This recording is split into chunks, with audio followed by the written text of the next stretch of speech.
ओम शांति।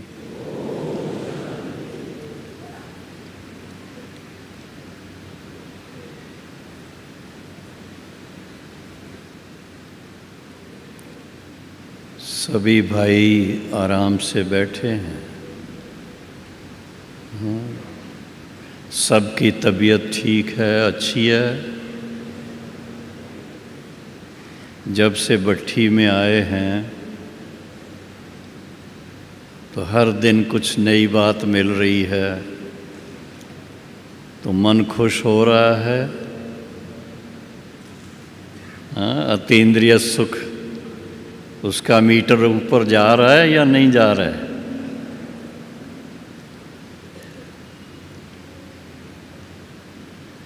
आज की मुरली थी बहुत अच्छी, सुनी थी आपने? दादी जी सुना रहे थे।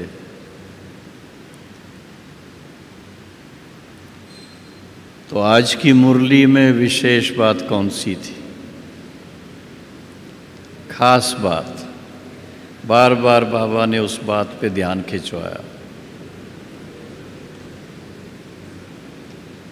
पहला लेसन,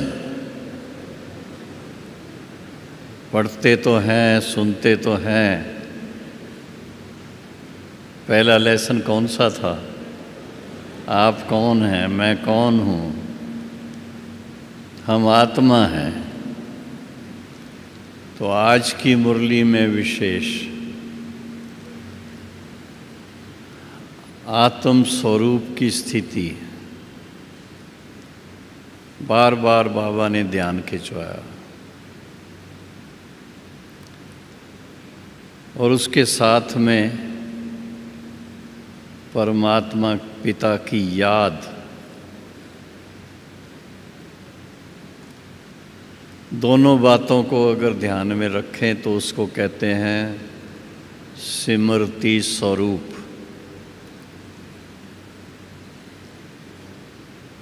ऐसा स्वरूप अगर बन जाए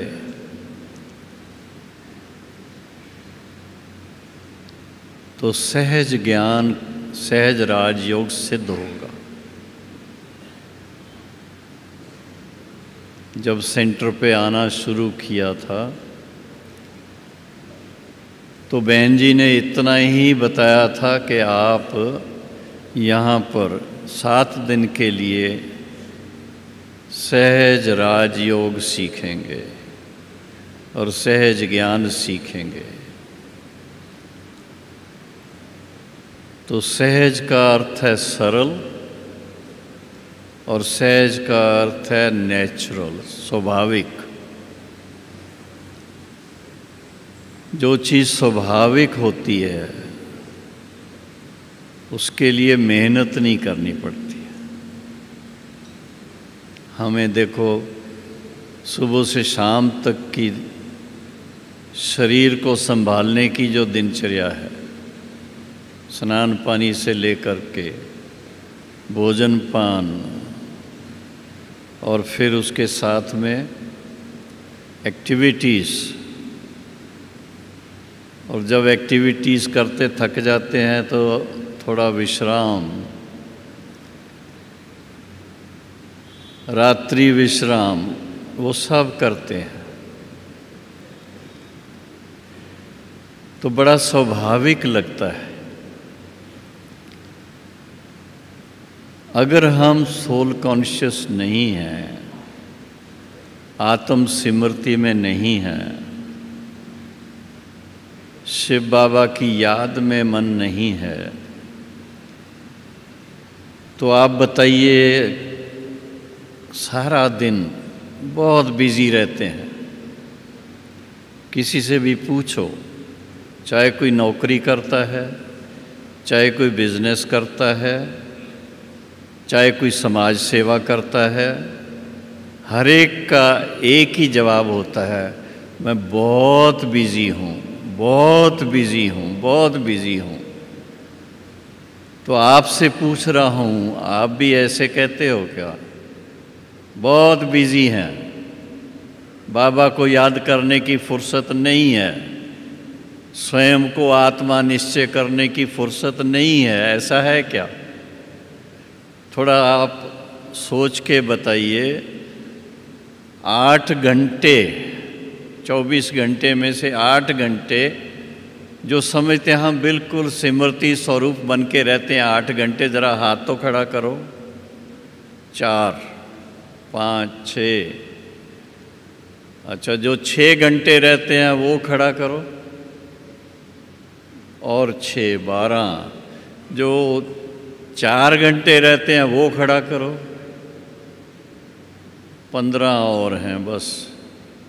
आप सोचिए, भट्ठी में आए हैं आप सभी, चाहे कुमार हैं चाहे अनुभवी कुमार हैं। अदड़ कुमार नहीं कहते, अच्छा नहीं लगता। अदड़ कुमार, अनुभवी कुमार। तो सभी भाई सेवा बहुत करते हैं, भाग दौड़ बहुत करते हैं। सेंटर की बहन जी जो कहेंगी, गुरु की आज्ञा समझ के फट से उसको पूरा करेंगे। उसके लिए नींद भी अपनी गंवा देंगे, सब कुछ कर देंगे। लेकिन जो बाबा ने अपनी बात कही है उस पर हम कितना ध्यान देते हैं। जो सुबह उठते ही बाबा को गुड मॉर्निंग कहते हैं, ज़रा वो तो हाथ खड़ा करो। अच्छा, इसमें आप सब पास हो गए, वेरी गुड।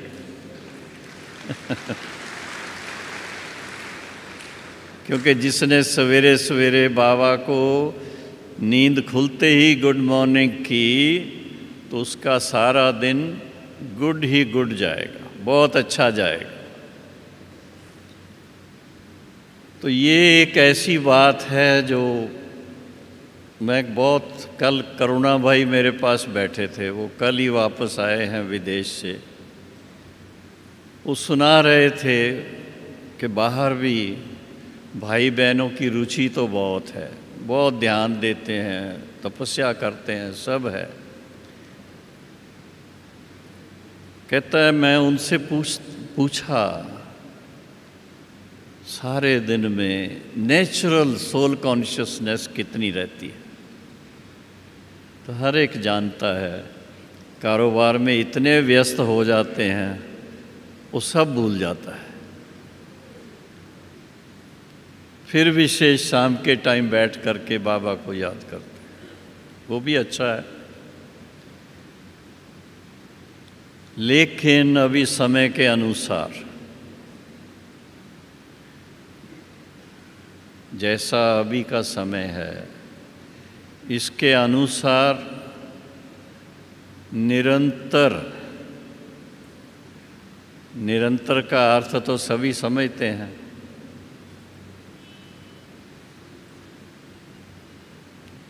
हर संकल्प जो याद में है, एक संकल्प याद का है तो दूसरा संकल्प भी याद का हो, दोनों में कोई अंतर ना हो, उसको कहेंगे निरंतर। और मैं उसको समझता हूँ वो एक हमारी स्वाभाविक आत्म सिमरति की स्थिति है। स्वाभाविक अभ्यास करते करते, अपने आप को सिमरति दिलाते दिलाते ऐसी स्थिति आ जाती है कि व्यक्ति साक्षीपन का ज़्यादा अभ्यास करता है। कारोबार सब करते हैं पर साक्षीपन ज़्यादा उसका एक कहेंगे कि अभ्यास हो जाता है। बहुत जल्दी जल्दी अफेक्टेड नहीं होते हैं, थोड़ी सी बात से ध्यान इधर चला गया, ध्यान उधर चला गया, ऐसा नहीं होता है। अब उसको कोई भाई ऐसा भी समझें कि हमें तो आज के युग में बहुत अलर्ट रहना पड़ता है, बहुत एक्टिव रहना पड़ता है, बहुत ध्यान देना पड़ता है। अच्छी बात है, लेकिन अगर आप अपनी आध्यात्मिक उन्नति चाहते हैं आत्म स्वरूप के अनुभव में रहना चाहते हैं, परमात्मा के साथ मन लगा के रहना चाहते हैं, तो उसके लिए तो बहुत माइंड की थॉट्स को स्लो डाउन करना पड़ता है। बहुत फास्ट चलाएंगे तो आप देखेंगे ज़्यादा टाइम एक रस स्थिति नहीं बनेगी। एक रस स्थिति बनानी है तो बहुत ही अपने आप पर इस बात का अटेंशन चाहिए, और उसके लिए कुछ बातें हैं। अगर उस बात को लेकर के चलेंगे तो वो स्थिति बननी बड़ी सहज लगती है। पहली बात है कि हम आत्माओं का स्वधर्म ही शांति है, इस चीज़ को स्वीकार कर लेना। नहीं तो कई बार होता है, थोड़ा सा कोई बात से अपसेट हो गए, नींद नहीं आएगी, फिर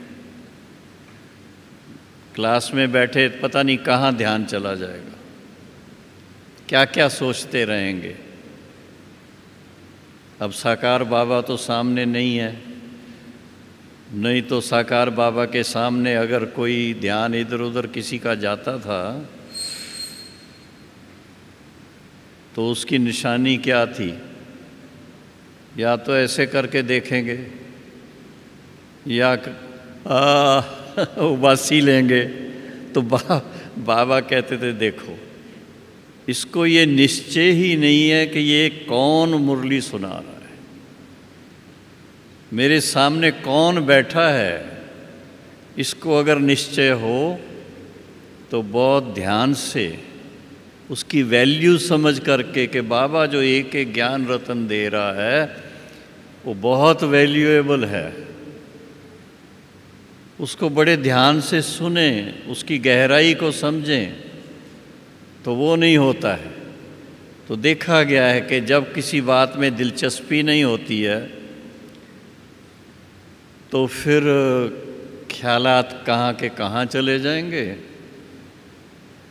उबासी आएगी, थकान लगने शुरू हो जाएगी, और फिर बीच में देखेंगे अभी मेरी तरफ कोई देख तो नहीं रहा है, उठ करके चल देंगे, क्लास से बाहर चले जाएंगे।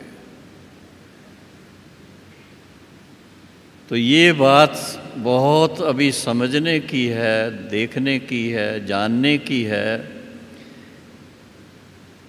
कि हम सब बाबा के बच्चे भी हैं, बाबा के ईश्वरी स्टूडेंट भी हैं। तो स्टूडेंट्स जब स्टडी करते हैं तो बड़े अलर्ट रहते हैं, बहुत अलर्ट रहते हैं। अगर अलर्ट नहीं रहेंगे, आजकल के ज़माने में जैसे है, बच्चे उस समय अलर्ट नहीं रहते हैं, फिर उनकी ट्यूशन रखनी पड़ती है, खर्चा माँ बाप का ज़्यादा होता है फिर। तो ये यहाँ तो वो बात नहीं है। यहाँ बाबा ने आज से लेके कह दिया, बच्चे इस ईश्वरी ज्ञान और योग से आप क्या बन सकते हो। कितना ऊंचा लक्ष्य दे दिया, कभी सोचा भी नहीं था। सोचा था कभी आपने कि हम ऐसा श्रेष्ठ बन जाएंगे, देवता बन जाएंगे, श्री नारायण जैसा बन जाएंगे, श्री कृष्ण जैसा बन जाएंगे? हाँ, जो राम बनना चाहते हैं ज़रा हाथ खड़ा करो। एक भी नहीं। अरे राम की इतनी पूजा होती, इतना लोग उसकी मान्यता करते हैं, पर एक हाथ सिर्फ खड़ा है। अच्छा, आप राम बनेंगे? हाँ, सोच लो। अच्छा, बहुत अच्छा। तो श्री कृष्ण जैसे बनेंगे, श्री नारायण जैसे बनेंगे, अर्थात आप सर्व कला संपूर्ण बनेंगे, संपूर्ण निर्विकारी बनेंगे, मर्यादा पुरुषोत्तम बनेंगे, अहिंसा परमो धर्म बनेंगे। तो कई बार ये सवाल उठता है, भाई साहब चार्ट में क्या लिखें? अपने चार्ट में क्या लिखें, तो यही बातें लिख लो आप।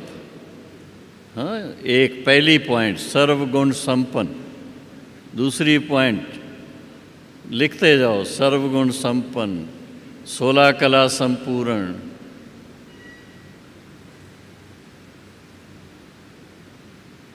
संपूर्ण निर्विकारी, देखते जाओ क्या क्या है। सर्वगुण संपन्न, 16 कला संपूर्ण, संपूर्ण निर्विकारी। मैं धीरे धीरे बोलता हूँ।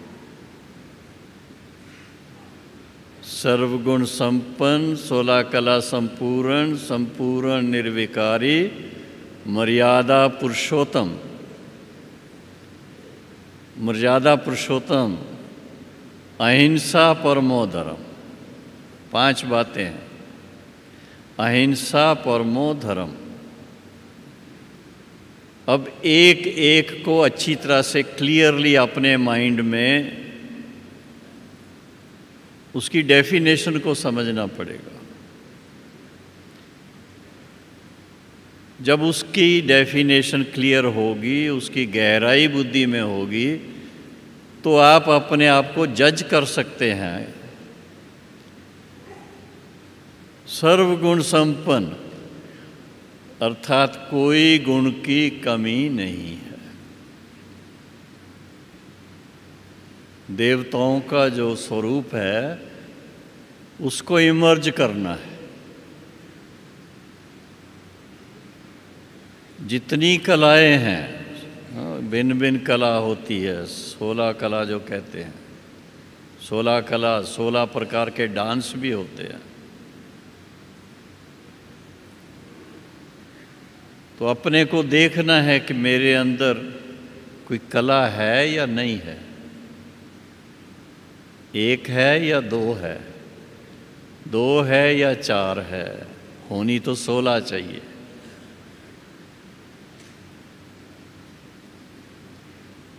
उसके बाद है सबसे बड़ी बात, सभी जानते हैं हम बाबा के बने हैं तो पहले दिन से हर एक ने निश्चय कर लिया कि जो मेरे योग्य चीज़ नहीं है वो मुझे मन से त्याग देनी है। हाँ, सब ने त्याग दिया है ना, 5 विकारों को सब ने त्याग दिया है, सब ने त्याग दिया है मन से।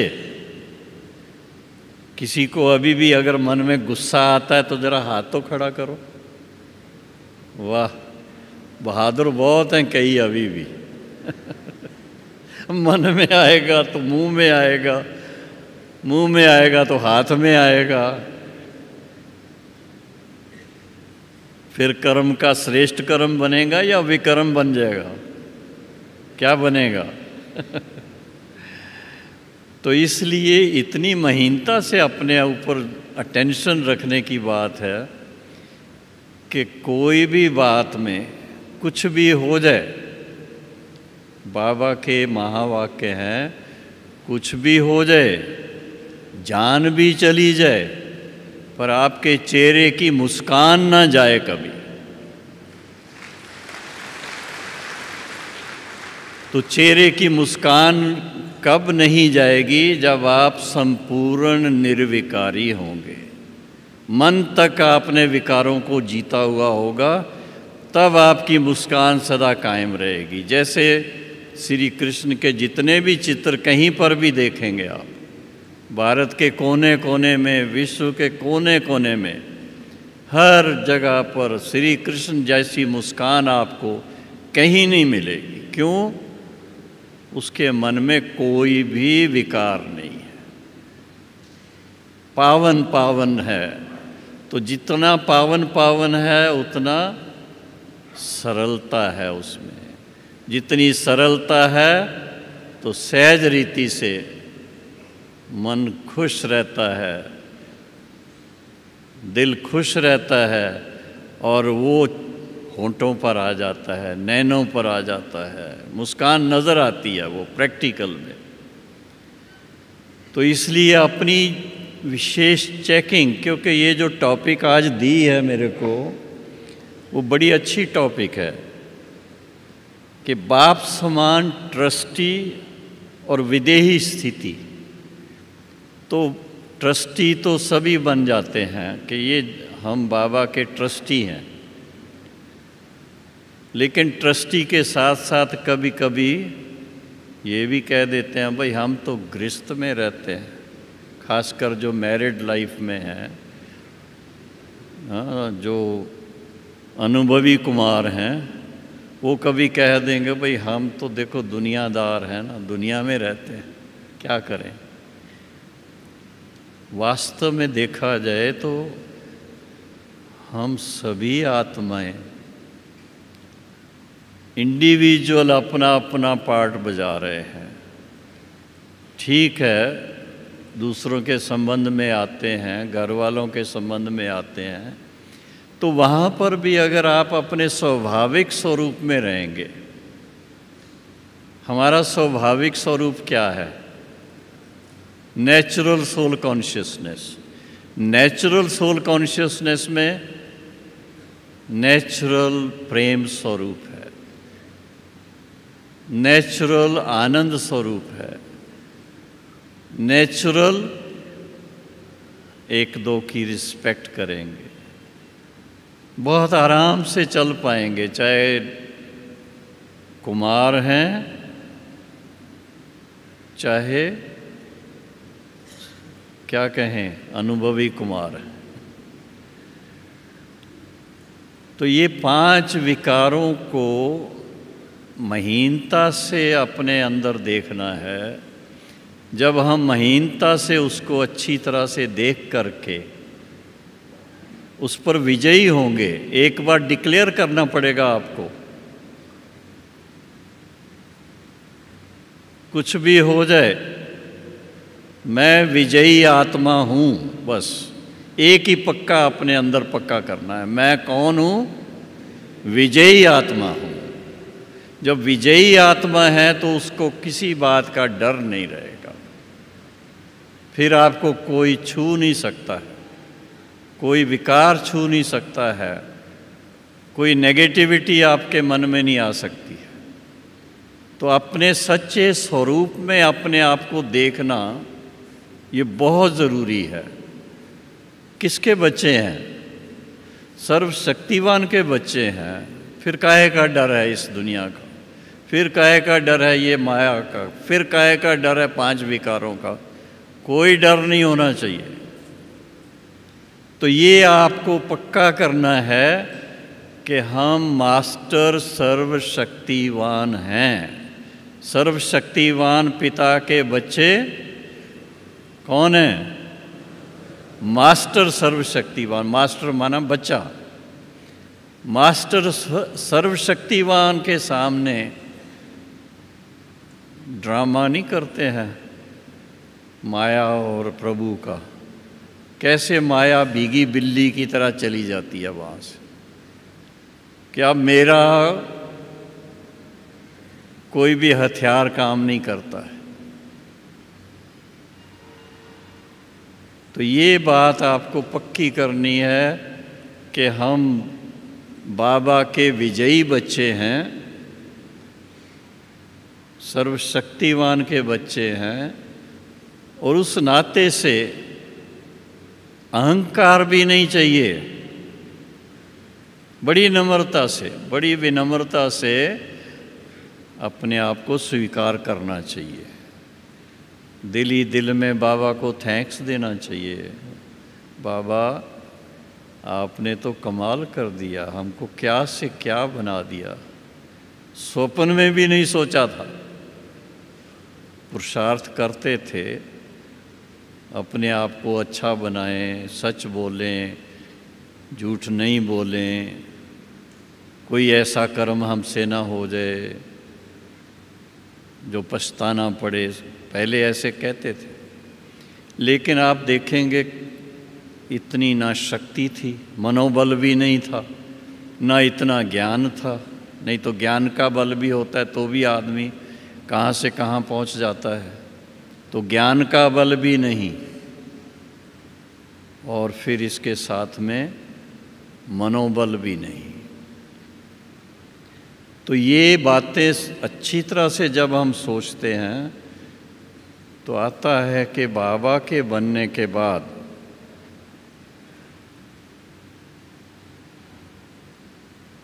अभ्यास के फलस्वरूप, बिना अभ्यास तो कोई चीज़ मिलती नहीं है।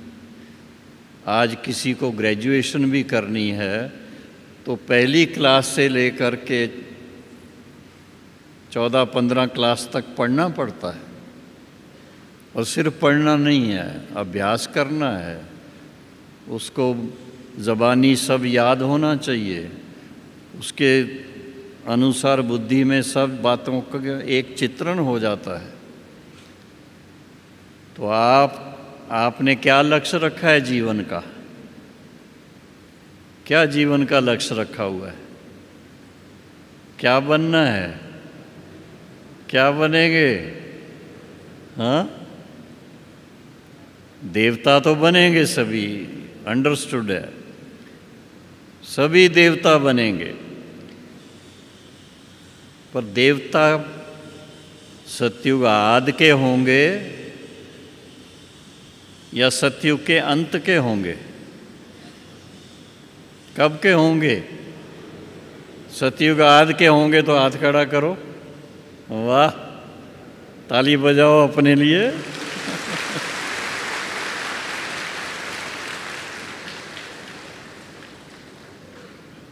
तो जिनको सतयुग के आदि के देवता बनना है उनको इस बात पे ध्यान देना है कि स्वाभाविक स्वरूप से आत्म स्मृति स्वरूप में रहें और शिव बाबा के साथ मन लगा रहे। बस एक साक्षीपन का अभ्यास इसमें बहुत काम करता है। जब ऐसा करेंगे तो विदेही स्थिति क्या होती है वो आपको बहुत सहज रीति अनुभव होती रहेगी। देह के बिना, देह में हैं पर देह का भान नहीं रहेगा। जैसे आप प्रैक्टिकल देखते हो, रात को नींद करते हैं, नींद शुरू में कुछ ख्याल चलेंगे, इधर का उधर का किसी का, लेकिन जैसे ही गहरी नींद आ जाएगी, गहरी नींद आती है, उसके बाद आपको कुछ भी सामने नज़र नहीं आता। 2 घंटे, 3 घंटे, 4 घंटे, जितनी गहरी नींद आएगी, और उसके बाद जब आँख खुलती है तो लगता है इतना टाइम हो गया। और खुद को देखेंगे कितने अंदर लाइट फील करते हैं। जो सोने के पहले कहीं थोड़ा बहुत ख्यालात चलते होंगे, कभी सिर भारी भी हो सकता है, लेकिन नींद करने के बाद एकदम चेंज आ जाती है।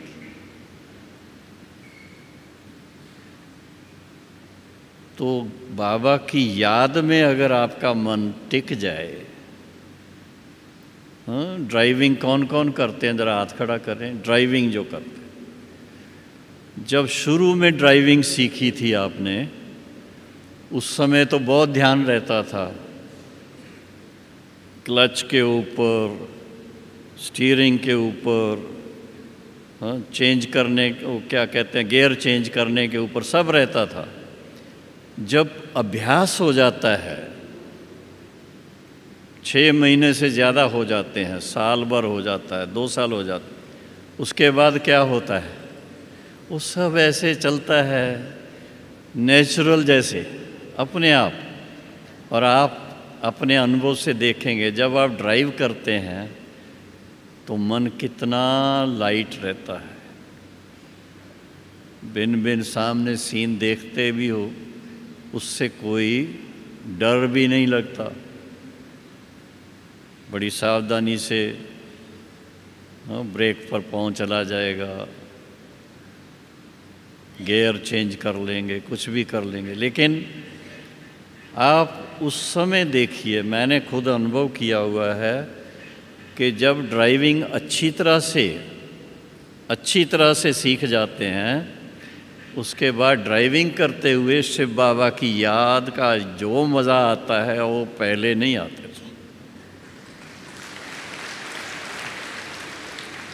इसी तरह से ये जीवन की जो यात्रा है, इसमें भी चलते चलते जब आप एक बार आपके माइंड में क्लैरिटी आ जाती है कि मेरा जीवन का लक्ष्य क्या है, मुझे क्या इस जन्म में क्या करना है, और उसके अनुसार मुझे रास्ता जो मिला है कितना क्लियर है, भटकना बंद हो गया है। अभी ये नहीं कि आज ब्रह्मा कुमारी में ज्ञान ले रहे हैं, कल को किसी और स्थान पर जा रहे हैं, परसों किसी और जगह जा रहे हैं। आप देखेंगे कि भटकना बंद हो गया। पहले जाते थे, इसका भी सुन लो, इधर भी हो आओ, ये पूजा भी करके आ जाओ, सब कुछ करते थे। अब जब से बाबा के बने तो क्या मन में आया, पाना था सो पा लिया। ऐसे ही है ना, पाना था सो पा लिया, काम क्या बाकी रहा। बस एक बाबा दूसरा न कोई, फिर मन को भटकाते नहीं है। जब इस तरह की स्थिति में आप आ जाएंगे तो बड़ी सहज रीति विदेही स्थिति का अनुभव आपको हर समय होता रहेगा।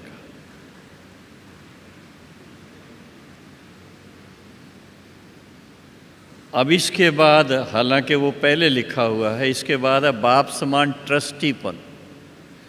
तो ब्रह्मा बाप हमारे सामने है। बाबा ने देखो क्या किया, जब बाबा ने साक्षात्कार किए नई दुनिया की स्थापना के, और फिर पुरानी दुनिया के परिवर्तन के, मैं परिवर्तन कहता हूँ, विनाश शब्द नहीं यूज़ करता, क्योंकि ये दुनिया तो ये रहने वाली है, पर इसके अंदर जो मनुष्य आत्माएं हैं उनमें परिवर्तन आ जाता है, सात्विकता आ जाती है। जो आज कलयुग के समय में तामसिकता है, तमो प्रधानता है, वो परिवर्तन हो करके सतो प्रधानता आ जाती है। तो बाबा ने वो सब सीन देखे, और वो देखने के बाद बाबा का जो उनको हुक्म मिला कि अब आप निमित्त बनो, आपको ऐसी दुनिया स्थापन करने में शिव बाबा का राइट हैंड बनना है, ब्रह्मा बाबा को। तो ब्रह्मा बाबा ने क्या किया, सोचा कुछ, कितना टाइम लगा उनको सरेंडर होने में? कहने में आएगा महीना भर लगा होगा, 2 महीना लगा होगा, 1 साल लगा होगा बस।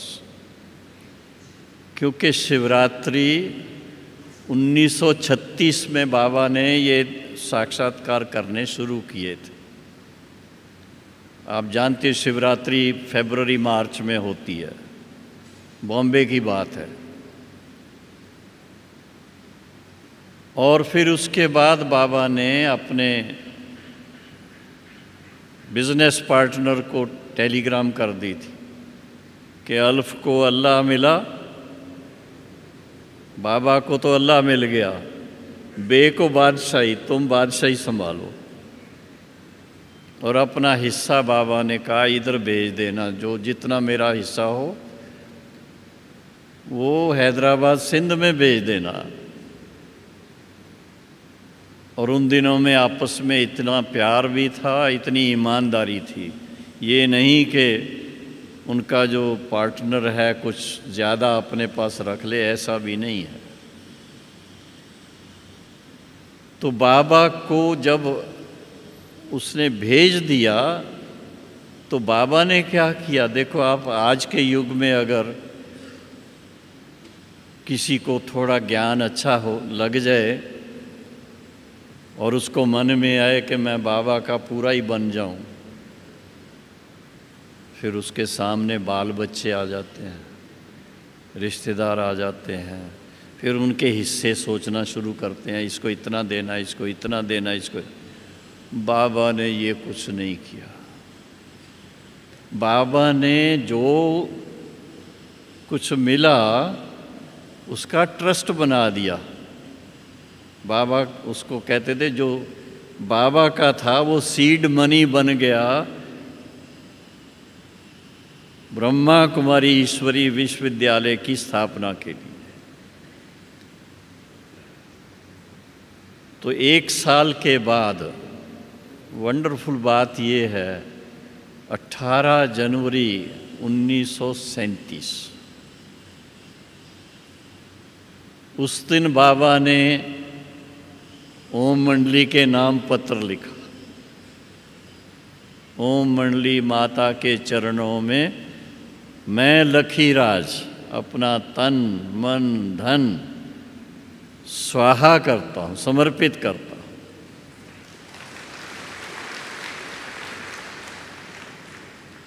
और उसके बाद बाबा बिल्कुल ट्रस्टी होकर के रहा। ट्रस्ट बना दिया। मम्मा को प्रेसिडेंट बनाया, 3 माताओं को उसमें मेंबर बनाया और 4 और कुमारियों को, जिसमें दादी प्रकाशमणि, चंद्रमणि ये सब थे, उनको ट्रस्टी बना दिया और खुद बिल्कुल निवृत्त हो गए। क्या कहें उसको, एडवाइज़र की तरह बाबा रहे। जैसे कोई राय सलाह लेनी हो, कुछ भी हो, तो बाबा से श्रीमत लेते रहते थे। तो बाबा ने जिस तरह से किया, ऐसा करने वाले बहुत कम हैं, बहुत कम है, ऐसा मैं कहूँगा। क्योंकि बहुत ख्याल चलता है, बच्चे को कुछ देना है, इसके बच्चे को भी कुछ देना है, वो बेटी है शादीशुदा, उसको भी कुछ देना है, कई बातें हैं। तो इसको हम कहते फिर हर एक का हिसाब किताब अपना है। हर कोई बाबा की तरह ऐसा पूरा समर्पित हो जाए तो फिर तो सभी श्री नारायण बन जाए। श्री नारायण बने तो अच्छा है, मुझे तो बड़ा अच्छा लगता है। क्योंकि जो शादीशुदा है ना भाई हमारे, हाँ, जरा हाथ खड़ा करें जो अपने आप को संपूर्ण कुमार समझते हैं। आप अदड़ कुमार कहते हो अपने आप को, अदड़ कुमार। तो आप सोचो, शादी जिस दिन कराई थी आपने, कौन सा स्वरूप था आपका? शादी के दिन आपका स्वरूप कौन सा था? श्री नारायण का था। बहुत अच्छा सजाया था आपको। और किसको लेके आए थे घर में? किसको लेके आए थे? लक्ष्मी को। ऐसा कहते हैं ना, हमारे घर लक्ष्मी आई है। तो आप सोचिए, सतयुग की रस्म और रिवाज आज दिन तक चल रही है। तो अभी फिर से बाबा स्मृति दिलाता है, बच्चे सिर्फ एक श्री लक्ष्मी नारायण नहीं, लेकिन उस समय जितने भी होंगे वो ऐसे ही होंगे, उनके समान होंगे। लेकिन उसके लिए संस्कारों की समानता चाहिए। श्री नारायण के समान संस्कार चाहिए। श्री लक्ष्मी, अच्छा, जो श्री लक्ष्मी बनना चाहते हैं, कोई है अपने में? भाइयों में कोई है? एक भी नहीं है। माय गुडनेस, बहुत अच्छी बात है। भाई आधा हिस्सा तो उनको देना पड़ेगा ना, इसलिए ठीक है। लेकिन अभी अपने को ये सोचना है कि हमको श्री नारायण स्वरूप में इस धरा पर फिर से आना है। तो उससे पहले कौन सा स्वरूप धारण करना है? याद है? कौन सा स्वरूप धारण करेंगे? फरिश्ता स्वरूप। फरिश्ता स्वरूप माना जिसका पुरानी दुनिया से रिश्ता नहीं है।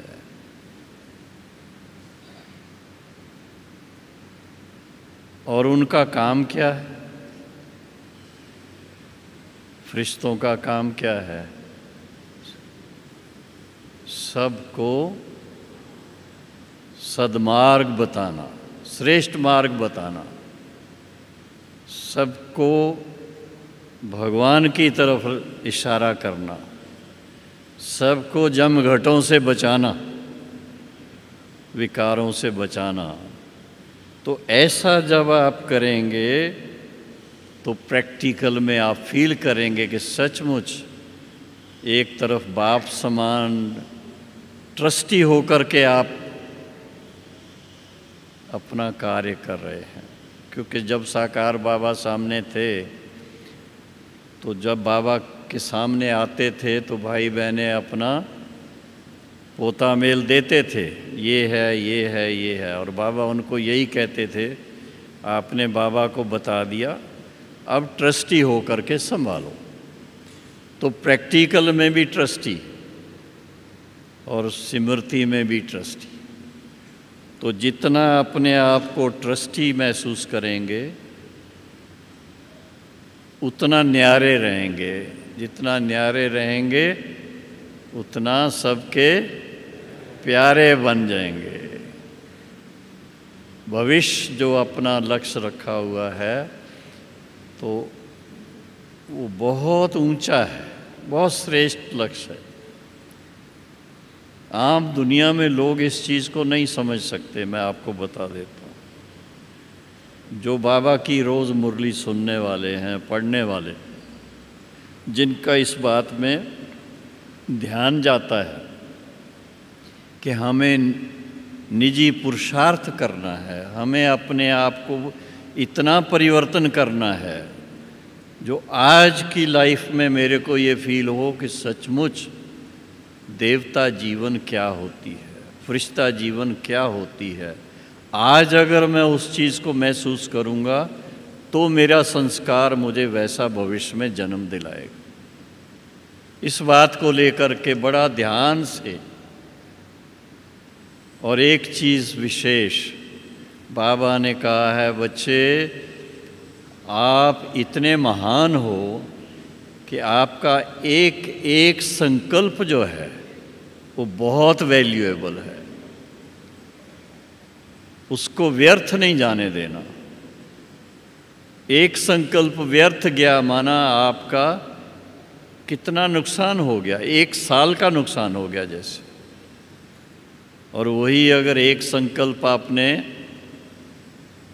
उसका सदुपयोग किया तो आप सोचिए क्या प्राप्ति हो जाती है। 21 जन्मों तक क्या बन जाएंगे? नर से श्री नारायण बन जाएंगे।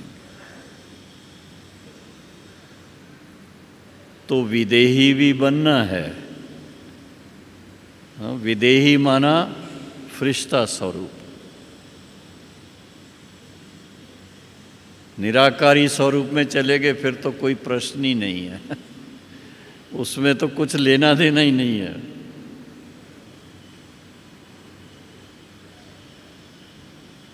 तो जितना जितना हो सके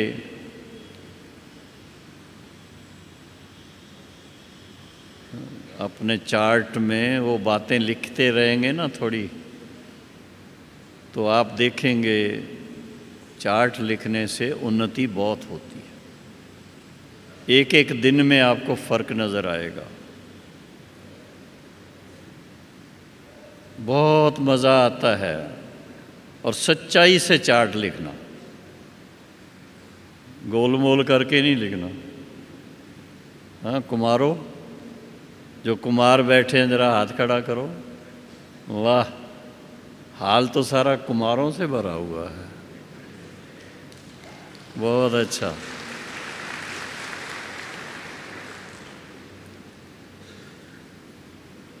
इस पुरुषोत्तम संगम युग को विशेष वरदान है।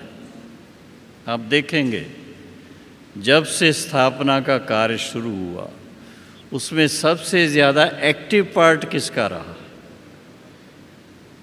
कुमारियों का और कुमारों का। ये ठीक है कि माता पिता परिवार जो हैं उन्होंने अपने सहयोग से यज्ञ को आगे बढ़ाया है, लेकिन जो एक्टिव सर्विस है उसमें कुमारों का बहुत बहुत अहम पार्ट।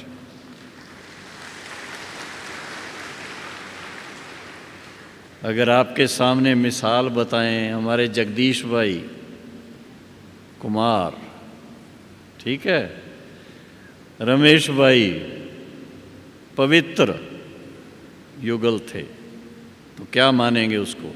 अनुभवी कुमार ही कहेंगे ना। हमारे आत्म प्रकाश भाई कुमार हैं, करुणा भाई कुमार हैं, ओम प्रकाश भाई जो शरीर छोड़ गए कुमार थे,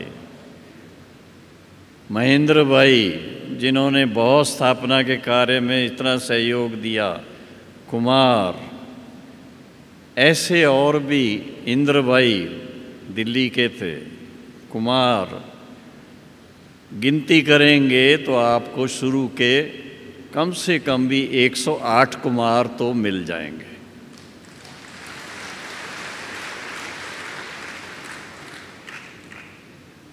तो कुमारों का भी बहुत अहम रोल है और अनुभवी कुमारों का तो बहुत ही अहम रोल है, मानना पड़ता है। लेकिन अभी समय ऐसा है, कौन सा समय चल रहा है, हैं? कभी कभी आप पेपर में देखेंगे, न्यूज़पेपर में या टीवी पर या कहीं, कुछ ना कुछ दुनिया में हलचल होती रहती है। तो बाबा क्या कहता है? बाबा कहता है बाबा ने रोक के रखा हुआ है कि मेरे बच्चे पहले तैयार हो जाएं, तो उसके बाद बटन प्रेस करना, उससे पहले नहीं करना।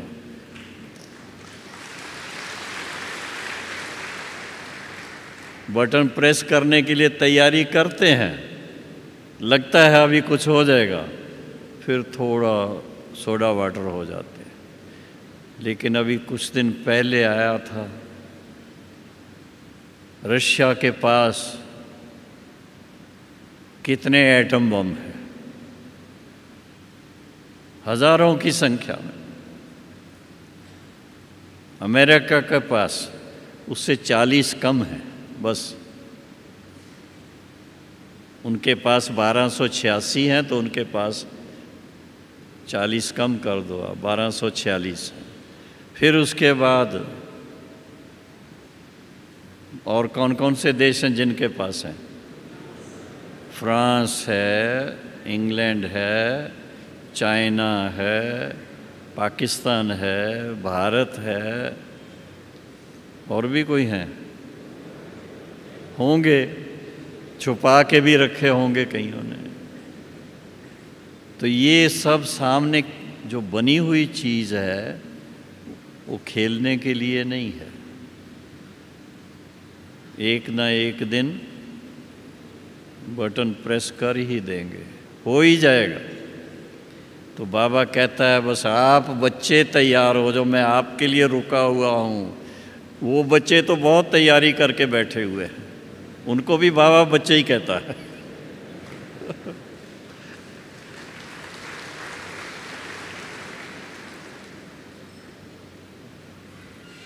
तो हमें इस बात का अभी सोचना कि हम कहते हैं ना, जो लास्ट में हमारी स्थिति होगी उसके अनुसार हमारा भविष्य तय होगा। हाँ, ऐसा बोलते भी है ना, अंत मते सो गते। अंत समय की जो मत है, स्मृति है, उसके अनुसार हमारी भविष्य की गति। तो हमने जिस तरह का लक्ष्य रखा हुआ है, मनुष्य से देवता बनने का, उससे पहले फरिश्ता बनने का, तो अपने आप में ये देखते रहना है, वो 5 बातों के अलावा ये देखते रहना है, मैं फरिश्ता स्वरूप में कितना समय रहता हूँ, मैं देवता स्वरूप में कितना समय अपने आप को देखता हूँ, दूसरों को कैसे उसी रूप में देखता हूँ मैं। ये अगर आप अपने अंदर एक ऐसा चश्मा पहन लें, आजकल चश्मे तो बहुत मिलते हैं रंग बिरंगे, लेकिन ऐसे रंग वाला चश्मा जिसमें आप हर एक को देवता स्वरूप में देखना शुरू करो।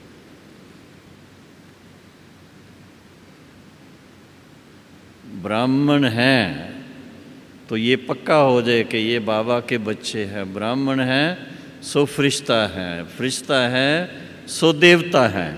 तो एक ही टाइम पर हम किसी को देखते उसके तीनों स्वरूपों को बुद्धि में ले आएं, तो उनके प्रति भावना क्या बैठेगी आपकी, कितनी ऊंची भावना होगी, बहुत ऊंची भावना होगी। और जब भावनाएं ऊंची होती हैं आपस में बहुत प्रेम रहता है, जहाँ प्रेम है वहाँ शांति है, और जहाँ शांति है वहाँ समृद्धि है। तो बाबा के बच्चे दिन प्रतिदिन आगे ही बढ़ने वाले हैं, हर तरह से ज्ञान की रीति से धन धान्य संपन्न बन रहे हैं, योग की रीति से बहुत बहुत शक्तिशाली बन रहे हैं, और इसी तरह से विश्व पर राज करने के लिए बहुत योग्य बन रहे हैं, लायक बन रहे हैं।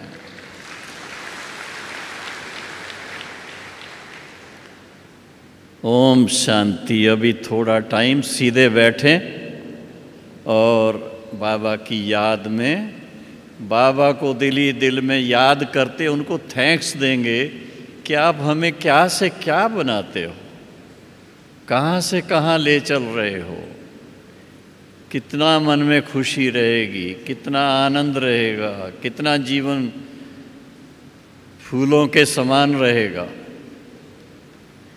तो अभी थोड़ा टाइम के लिए बाबा की याद में मस्त हो जाओ एकदम। वाह बाबा वाह, वाह मेरा भाग्य, वाह वाह मेरा ईश्वरी परिवार, वाह वाह मेरे भाई, वाह मेरी बहनें, आनंद ही आनंद है।